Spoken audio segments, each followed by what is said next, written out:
For as long as mankind has fixed his gaze upon the heavens, the age-old question has remained: are we alone in the universe? As our tools for exploring this vast expanse continue to improve, the answer to our question comes more clearly into focus. It's now estimated that for every grain of sand on planet Earth, there is another Earth-like planet capable of sustaining life. So, can we truly be alone?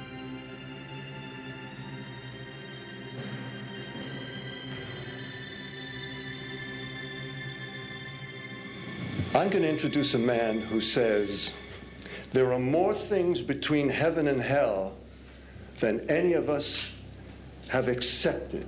And I have the witnesses and the documents to prove it. Ladies and gentlemen, Dr. Stephen Greer. On May 9th, 2001, 20 military, government, and corporate witnesses held a press conference in Washington, D.C.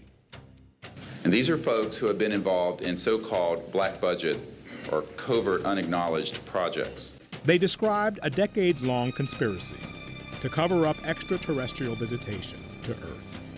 These unacknowledged special access projects are taking in at least $40 to $80 billion per year. And the study of extraterrestrial technology in covert military programs. And they are sitting on technologies that can change the world forever. This technology would liberate Earth from fossil fuels, environmental devastation, and poverty in a single generation.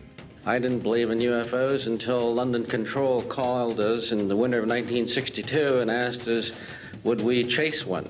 Their testimony would make history. I said, well, you're going to tell the public about it. And he says, no, we don't tell the public about this. It would panic the public. This was the most watched event in the history of the National Press Club. We actually did recoveries of crashed saucers. There were bodies that were involved with some of these crashes, also some were alive. It marks the beginning of the global disclosure movement. These discs were hovering off the floor without any visible means of support. They were referred to as alien reproduction vehicles. 15 years later, Dr. Stephen Greer opened his archives of documents and interviews. This information was refused to the President of the United States by the Director of Central Intelligence, George Bush Sr. They reveal the true story of the secrecy and of disclosure. There is no evidence, I wish to emphasize, that these life forms from elsewhere are hostile towards us. But there is a great deal of evidence that they are concerned with our hostility. This is that story. Started out with a crash at Roswell. Headline edition, July 8, 1947. The Army Air Forces has announced that a flying disc has been found and is now in the possession of the Army. Army officers say the missile, found sometime last week, has been inspected at Roswell, New Mexico, and sent to Wright Field, Ohio, for further inspection. Roswell's almost become a joke because there's so much myth and narrative around it. But if you look at the Guy Hotel document, it was a field agent sent to J. Edgar Hoover. 3 so-called flying saucers had been recovered in New Mexico. Each one was occupied by 3 bodies of human shape, but only 3 feet tall. It's become the #1 document viewed on the FBI website after we released this. Now, the craft was more or less an oval or egg-shaped craft. It wasn't saucer-shaped. That particular craft, there were some problems with, #1, getting it on the flatbed to take it up to Area 51. The interior craft was, it didn't have any actual levers or flight control systems that we would identify as a flight control system. But they eventually, I think, over some time, figured it out.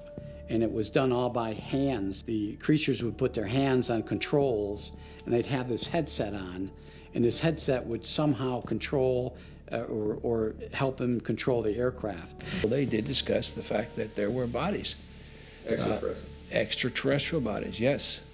The creatures were about 4 foot Some of the creatures were mangled, were heavily injured, and their bodies were torn apart.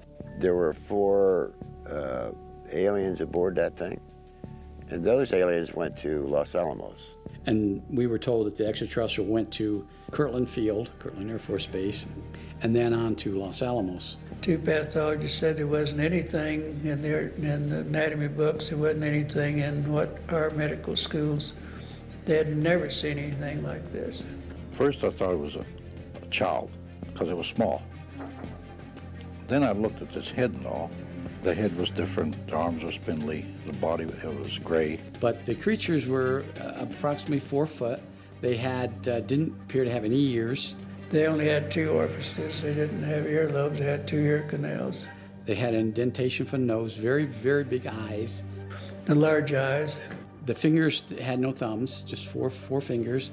Suction devices on their tips of their fingers. You know, the 4 fragile fingers and the long arm, real short joint. Almost looked like they were nude, but they actually had a very thin but tight-fitting suit on.